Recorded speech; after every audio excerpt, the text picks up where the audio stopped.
Eu, o coronel em mim. De novo, Cristo, você dá um sujeito. Ok? 3, 2, 1. 3, 2, 1. Eu, o coronel em mim.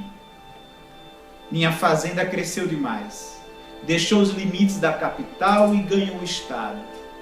Chegou muita gente e o controle ficou mais difícil. Por isso, preciso manter minha autoridade. Dizem que greve faz parte da democracia e eu teria que aceitar. Aceitar coisa nenhuma. Chamei o jagunço das leis, não por coincidência marido de minha irmã, e dei um pé na bunda desse povo. É neste parágrafo e por conta deste parágrafo que eu respondo 2 processos, um criminal e um civil, e onde já fui condenado a 7 meses e 16 dias de prisão pela expressão jagunço das leis. Eu fundei a revista Viva em Porto Feliz em 2002, era uma revista local com uma abrangência focada na cidade mesmo, para contar assuntos da cidade, mostrar os personagens da cidade, os acontecimentos da cidade de uma forma bem jornalística. Na época tinham 2 jornais de circulação local e até diria assim, pela omissão dos jornais em algumas abordagens, nós começamos também a abordar assuntos políticos da cidade. E nesse período eu acabei sofrendo uma série de processos jurídicos, um criminal e pelo menos outros 7 civil, né? Eu fui processado por fazer jornalismo. Na verdade, essa é a verdade. Bom, eu sou doutorado em Ciência Política pela USP, né? E sou diretor acadêmico da Fundação Escola de Sociologia e Política. E também sou professor aqui. Eu nunca imaginei que eu fosse processado por causa da entrevista que eu concedi ao jornal O Estado de São Paulo. Na entrevista, eu falei que o judiciário é um poder tão corrupto quanto o executivo e o legislativo. Quer dizer, essa foi uma afirmação forte que foi tomada pelo ex-presidente do tribunal como um fator de processo. A difamação e a injúria, elas se referem à honra subjetiva ou objetiva da pessoa, ou seja, a imagem que ela tem de si mesma, se é agredida por palavras, né? Ou a imagem que essa pessoa tem perante a sociedade, perante os outros. A grande maioria dos casos de difamação criminal são casos que envolvem pessoas públicas, geralmente pessoas com envolvimento político e que têm bastante poder. Então, o que a gente percebe é que muitas vezes o uso da via criminal é um uso para intimidar. Quer dizer, você busca essa via realmente para mostrar, olha, eu tenho poder para fazer com que a máquina toda se mexa contra você. Mesmo colocando fatos, você vai ter uma camada desse poder que vai enxergar esses fatos sobre outra interpretação ou vai querer que uma interpretação nova sobre aquilo não apareça. Então ele vai, na verdade, colocar você contra a parede.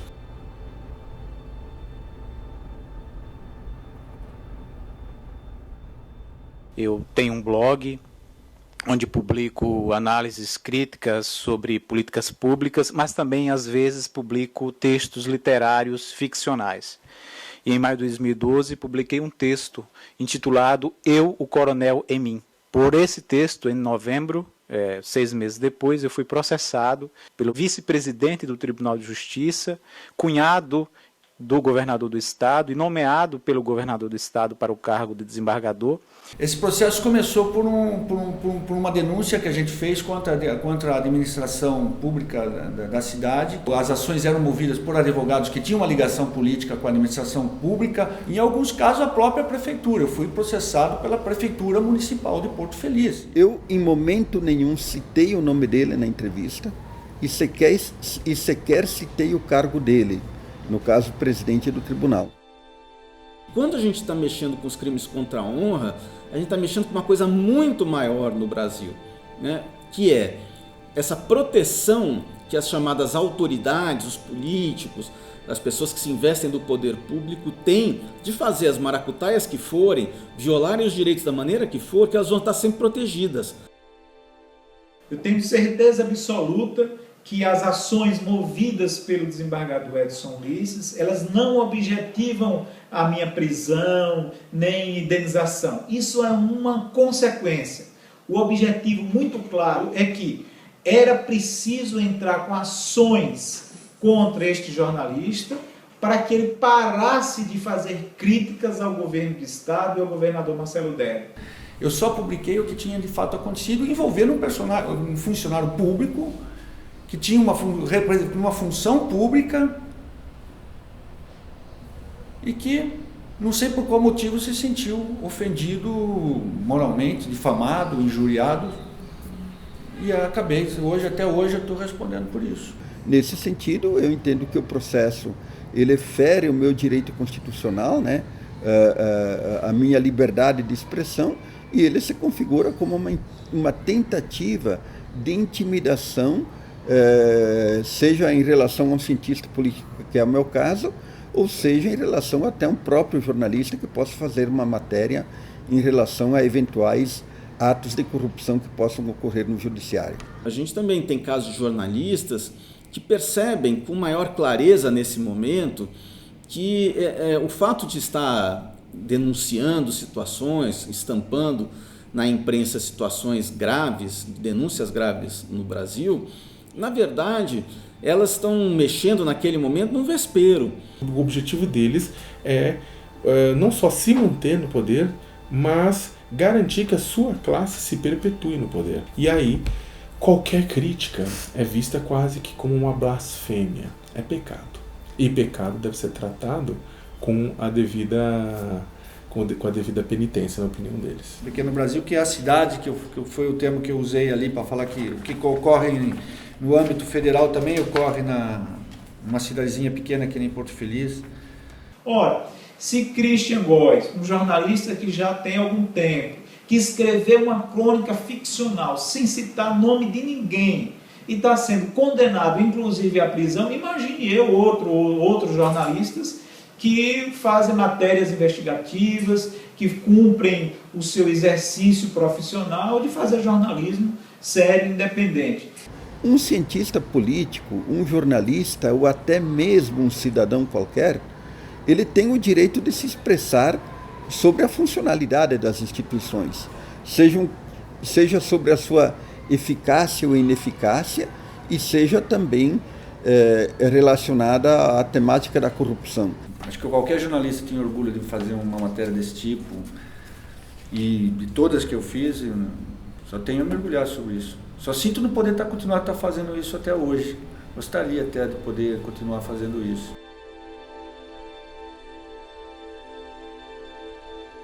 Antigamente, a gente ligava essa ideia da difamação com algo que foi publicado num grande jornal ou algo que passou na televisão. Com a ampliação da internet, esses casos têm crescido. E o que a gente percebe também é que o número de processos contra blogueiros tem aumentado significativamente. O poder ele não tá preparado para um momento que a gente entra, né, em que você tem essa emissão de informação em multiponto, assim, sabe? Tipo, todo mundo podendo criar seu veículo e colocar e criticar e reclamar e twittar e facebookar, né? Tudo isso. O poder não está preparado para isso.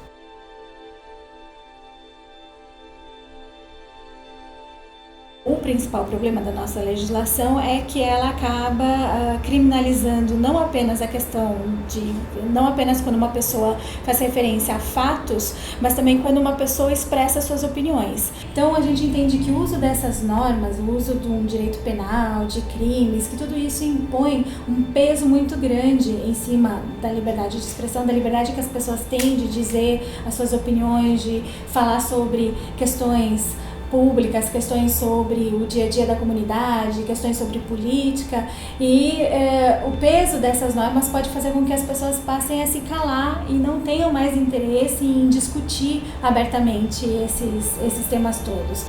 Se eu for condenado, é uma arbitrariedade e uma violência que a justiça está cometendo contra mim, porque eu não cometi nenhum crime de calúnia, quer dizer, esse que é o fato. Não, se eu for condenado, aparentemente não vou ser preso, né, porque eu sou réu primário, Então eu teria que prestar serviços à comunidade. Perder a condição de primariedade é a pior, talvez uma das mais graves consequências desse processo, principalmente em estados, em cidades pequenas como essa. A gente que conhece como funciona os bastidores da política e da polícia e dos esquemas de poder que se estabelecem nesse estado, a gente fica com muito temor por consequências que possam acontecer. Na verdade, as ações judiciais, elas revelaram concretamente, elas trouxeram esse texto, Eu, Coronel de Mim, da ficção para a realidade. Eu acabei me envolvendo com uma outra revista, uma revista do segmento equestre, a revista Horse. Hoje eu sou editor dessa revista também. O cavalo deixou de ser uma coisa de aras de milionário excêntrico. Hoje tem várias modalidades, as pessoas, a classe média, qualquer pessoa pode ter um cavalo. Se não tiver um cavalo dentro de um espaço dela própria, ela pode ter um cavalo numa cocheira, arrendar uma cocheira. E foi uma coisa que eu acabei me encontrando. Então, hoje eu falo assim, que mexer com cavalo é muito melhor do que mexer com gente, né? Que pelo menos a gente não é processado.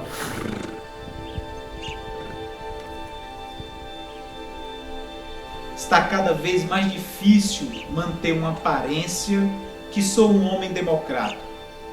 Não sou assim, e no fundo todo mundo sabe disso. Eu mando e desmando, faço e desfaço, tudo de acordo com minha vontade.